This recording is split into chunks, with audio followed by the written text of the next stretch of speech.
Hi കൂട്ടുകാരെ, മിനീസ് കിച്ചണിലേക്ക് എല്ലാവർക്കും സ്വാഗതം. ഇന്നൊരു പഴയ നാടൻ പലഹാരത്തിൻ്റെ റെസിപ്പി ആണ് ഉണ്ടാക്കുന്നത്. ഏത്തക്കായും അരി നല്ല കുത്തരി വറുത്ത് പൊടിച്ച് ഏത്തക്കായും കൊണ്ടുള്ള നല്ല അടിപൊളി ഒരു റെസിപ്പിയാണ്. നമുക്ക് വീഡിയോയിലേക്ക് പോകുന്നതിന് മുമ്പ് വീഡിയോ കണ്ട് ഇഷ്ടപ്പെടുവാണ് ലൈക്ക് ചെയ്ത് ഷെയർ ചെയ്ത് കമൻറ്റ് ചെയ്ത് സബ്സ്ക്രൈബ് ചെയ്യാൻ മറക്കല്ലേ. അപ്പോൾ നമുക്ക് വീഡിയോയിലേക്ക് പോകാം. നമ്മുടെ നാടൻ പലഹാരം ഉണ്ടാക്കാൻ വേണ്ടിയിട്ട് ഏത്തക്ക എടുത്ത് വെച്ചിട്ടുണ്ട്. 2 ഏത്തക്ക ഇതുപോലെ നല്ലവണ്ണം പഴുത്ത 2 ഏത്തക്ക എടുത്ത് വെച്ചിട്ടുണ്ട്. ഇത് സാധാരണ നമ്മൾ അപ്പച്ചമ്മൻ്റെ തട്ട വെച്ച് നല്ലവണ്ണം ഒന്ന് പുഴുങ്ങിയെടുക്കണം. അതൊക്കെ നിങ്ങൾക്ക് അറിയാമല്ലോ, എല്ലാവർക്കും പുഴുങ്ങാനൊക്കെ അറിയാവുന്ന കാര്യമാണ്. അപ്പോൾ അത് പുഴുങ്ങിയെടുക്കണം. ഇനി അതുപോലെ തന്നെ അരി വേണം. കുത്തരിയാണ്. കുത്തരി നമ്മുടെ ചുമന്ന അരി നല്ലോണം കഴുകിയിട്ട് വെയിലത്ത് വെച്ച് ഒന്ന് ഉണങ്ങിയെടുത്താണ്. 3/4 കപ്പുണ്ട്. 250 കപ്പിന് 3/4 കപ്പ് ഉണ്ടോ. നല്ലോണം കഴുകിയിട്ടൊന്ന് നല്ലോണം ഒന്ന് ഉണങ്ങി ഇത് ഞാൻ വറുത്തെടുക്കണം. അപ്പോൾ ആദ്യമേ ഏത്തക്ക ഒന്ന് പുഴുങ്ങിയെടുക്കാം.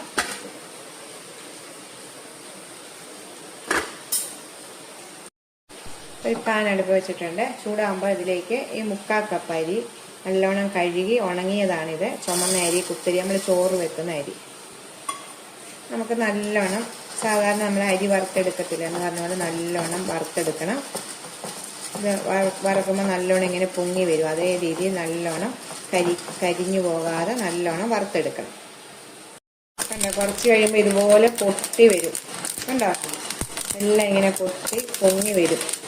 വറുത്ത് നല്ലോണം കരിയാതെ നമ്മൾ എടുക്കണം.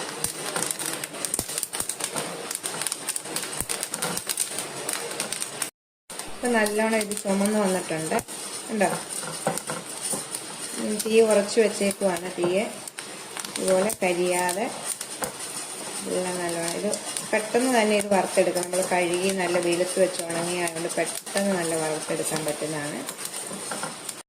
നല്ലോണം വറുത്തിട്ടുണ്ട്. നമുക്ക് തീ ഓഫ് ചെയ്തിട്ട് ഇതിനകത്ത് വെക്കല്ല, വേറൊരു പ്ലേറ്റിലേക്ക് മാറ്റി. ഇതിനകത്ത് വെച്ചാൽ ഒന്നുകൂടെ ഒന്ന് മൂത്ത് പോവും. അപ്പോൾ ഈ പരുവം മതി. കണ്ടോ, ഈ പരുവം. തീ ഓഫ് ചെയ്ത ശേഷം വേറൊരു പാത്രത്തിലേക്ക് മാറ്റാം. വേറൊരു പാത്രത്തിലേക്ക് ഞാൻ മാറ്റിയിട്ടുണ്ട്. ഇനി ഇത് മാറ്റി വെക്കാം. ഇത് ചൂടാറിയ ശേഷം മിക്സിയുടെ ജാറിട്ട് നല്ലോണം പൊടിച്ചെടുക്കണം. ഇത് 150 ഗ്രാം ശർക്കരയുണ്ട്. ഇത് ഓരോരുത്തരുടെ മധുരം അനുസരിച്ച് ശർക്കര എടുക്കാം. ഇത് കുറവ് ശർക്കര മതിയെങ്കിൽ 200 ഗ്രാം എടുത്താലും മതി.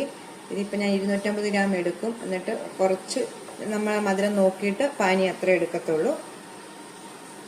ഇതിലേക്ക് 250 ഗ്രാം ശർക്കരയിലേക്ക് 1 കപ്പ് വെള്ളം ഒഴിച്ച് നമുക്കൊന്ന് പാനിയാക്കി വെക്കാം. ഈ ശർക്കര പാനിയാകുന്ന സമയം കൊണ്ട് നമുക്ക് അരി നല്ലോണം ചൂടാറിയിട്ടുണ്ട്. നല്ല ഉണങ്ങിയ മിക്സിയുടെ ജാറിലേക്ക് നമുക്ക് അരി ഇട്ടിട്ട് ഒന്ന് പൊടിച്ചുകൊണ്ട് വരാം.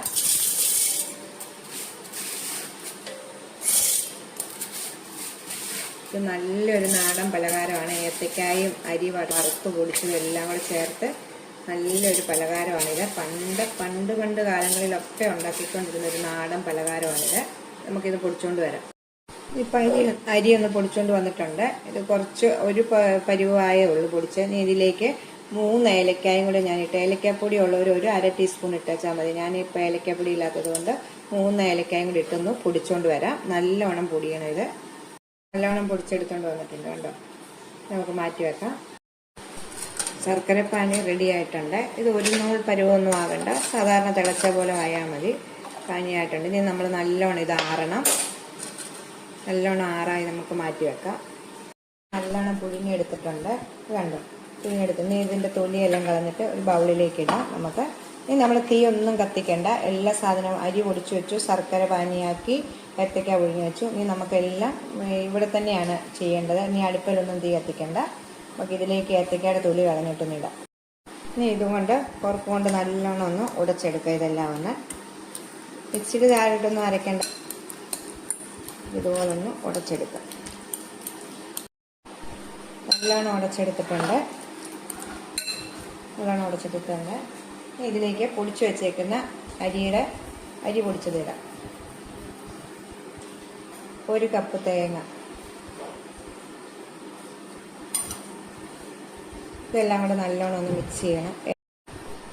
നമ്മുടെ അരി വറുത്തതിന് നല്ല മണം വരും. ഇപ്പോൾ ഈ സമയം നമ്മൾ സാധാരണ അരിയൊക്കെ വറുത്തെടുത്തിട്ടില്ലേ, ഇതുപോലെ ആരെങ്കിലും ഒന്ന് ചെയ്തിട്ടുണ്ടെങ്കിൽ ഒന്ന് കമൻറ്റ് ചെയ്യണം കേട്ടോ. പിള്ളേർക്കൊക്കെ ഉണ്ടാക്കി കൊടുക്കണം എല്ലാവരും. ഇത് നല്ലോണം മിക്സ് ചെയ്യണം.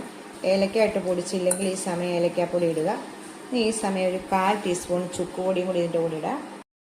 1/4 ടീസ്പൂൺ ചുക്ക് പൊടിയും കൂടി. നമുക്ക് സ്പൂണൊക്കെ മാറ്റി വെച്ച് കൈയൊക്കെ നല്ല വൃത്തിയാക്കിയ ശേഷം കൈ കൊണ്ട് തന്നെ നമുക്ക് കുഴച്ചെടുക്കണം. ഇത് ഈ ശർക്കരപ്പാനി ഒഴിച്ചിട്ടില്ല, നമുക്ക് ഒഴിക്കാതെ. എനിക്ക് ഇത്രയും ശർക്കരപ്പാനി മിച്ചം വന്നിട്ടുണ്ട് കേട്ടോ. അപ്പോൾ നമ്മൾ അത്രയും എടുക്കേണ്ട ആവശ്യം വരത്തില്ല. നമ്മൾ എടുക്കുന്ന എണ്ണത്തിനനുസരിച്ച് നമുക്ക് ഇത് കളയാതെ ഫ്രിഡ്ജിനകത്ത് സൂക്ഷിക്കാൻ വെച്ചാൽ മതി. നമുക്ക് എന്തെങ്കിലും അടയൊക്കെ ഉണ്ടാക്കുമ്പോൾ ഈ ശർക്കരപ്പാനി നമുക്ക് ഉപയോഗിക്കാം. ഇതേ കുഴച്ചെടുത്ത് വെച്ചിട്ടുണ്ട്. പാത്രത്തിലങ്ങനെ ഒട്ടിപ്പിടിച്ചിട്ടില്ല. എനിക്ക് 150 ഗ്രാം ശർക്കര മതി കേട്ടോ. ഈ 2 ഏത്തയ്ക്കായ്ക്ക് 150 ഗ്രാം ശർക്കര മതി. ഞാൻ 250 ഗ്രാം എടുത്താലും 100 ഗ്രാമിൻ്റെ ശർക്കരപ്പാനി മാറ്റി വെച്ചിട്ടുണ്ട്. അത്രയും മിച്ചം വന്നത് മാറ്റി വെച്ചിട്ടുണ്ട്. 150 ഗ്രാം ശർക്കരയ്ക്കകത്തോട്ട് 3/4 കപ്പ് വെള്ളം ഒഴിച്ച് പാനിയാക്കി വെച്ചാൽ മതി. 2 ഏത്തയ്ക്കയുടെ അനുസരിച്ച് വേണം. പിന്നെ പൊടിയുടെ ഈ നമ്മൾ അരി എടുക്കുന്ന അരിയുടെ 1 കപ്പ് അരിയാണെങ്കിൽ അപ്പോൾ അത്രയൊക്കെ ഇത് വേണം. ഒരു പ്ലേറ്റ് എടുത്ത് വെച്ചിട്ടുണ്ട്. ഇതുപോലെ ഒരു അടപ്പെടുത്ത് ഏത് ഷേപ്പിൽ വേണമെങ്കിലും നിങ്ങൾക്ക് ഉണ്ടാക്കാം. ഞാൻ എപ്പോഴും പറയുന്ന പോലെ കട്ട്ലേറ്റ് ഒക്കെ ഉണ്ടാക്കാൻ ഞാൻ ഇങ്ങനെയൊക്കെയാണ് ഉപയോഗിക്കുന്നത്. ഇത് കട്ട്ലേറ്റ് അല്ല, ഇത്രയേ ഉള്ളൂ ഇതിൻ്റെ പണി. കഴിഞ്ഞെങ്കിൽ നമുക്ക് ഇങ്ങനെ തന്നെ തിന്നുന്നതാണ് ഇത്, അല്ലാതെ വേറെ ഒന്നുമില്ല. എല്ലാം നല്ലവണ്ണം വെന്ത ആവി കയറിയതാണ്. എല്ലാ സാധനങ്ങളും വറുത്ത് പൊടിച്ചതാണ്. ഇത് കണ്ടോ, നമുക്കിതുപോലെ ഷേപ്പ് ചെയ്തെടുക്കാം. ഇതുപോലെ കണ്ടോ, ഇതുപോലെ എല്ലാം എടുത്ത് നമുക്ക് ഏത് ഷേപ്പിൽ വേണമെങ്കിലും എടുക്കാം. ചെറുത് മതിയെങ്കിൽ ചെറുതാണ്. എല്ലാം ഇങ്ങനെ എടുത്ത് വെച്ചിട്ടുണ്ട് കണ്ടോ. 10-11 ഉണ്ട് ഇത് കേട്ടോ. എല്ലാം ഉണ്ട്. ഇനി നമുക്ക് ഇത് മാത്രമേ ഉള്ളൂ. ഇത് ഇരിക്കും തോറും നല്ലോണം ഒന്ന് മുറുകി കിട്ടും. ഇപ്പം തന്നെ മുറുക്കമാണ്, ഇങ്ങനെ കഴിക്കാം. നമുക്ക് പൊടിച്ച അരിയുടെ ശകലം എടുത്ത് മാറ്റി വെച്ചിട്ടുണ്ടാണ്. ഇത് ഓരോന്നും ഇങ്ങനെ നമുക്കൊന്ന് കോട്ട് ചെയ്തെടുക്കാം. പിന്നെ സൈഡിൽ കണ്ടോ, ഇങ്ങനെ കോട്ട് ചെയ്തെടുക്കാം. അപ്പോൾ നമുക്ക് കടിക്കുമ്പോൾ അരിയും കൂടെ കടിക്കാനായിട്ട് കിട്ടും. ഒരു നല്ലൊരു കാണാനൊരു ഭംഗിയുണ്ടായിരിക്കും. നമ്മൾ ആ പൊടിക്കുന്നതിൻ്റെ ഇച്ചിരി ഒന്ന് മാറ്റി വെച്ചാൽ മതി. സെപ്പറേറ്റ് നമ്മൾ അതിന് വേണ്ടി ഒന്നും വറുത്തെടുക്കണ്ട കേട്ടോ. ഇതുപോലെ എല്ലാം ഞാനിങ്ങനെ എടുത്ത് വെച്ചിട്ടുണ്ട് കണ്ടോ. എല്ലാവരും ഒന്ന് ട്രൈ ചെയ്ത് നോക്കണം കണ്ടോ. ഞാനിങ്ങനെ അരി ഒന്ന് കോട്ട് ചെയ്തു. അത് പൊഴിഞ്ഞു പോയാലൊന്നും കുഴപ്പമൊന്നുമില്ല. അരി വറുത്ത അരി കടിച്ച് തിന്നാൻ നല്ല ടേസ്റ്റാണ്. നമുക്ക് അടുത്തൊരു വീഡിയോയിൽ കാണാം. ടാറ്റാ.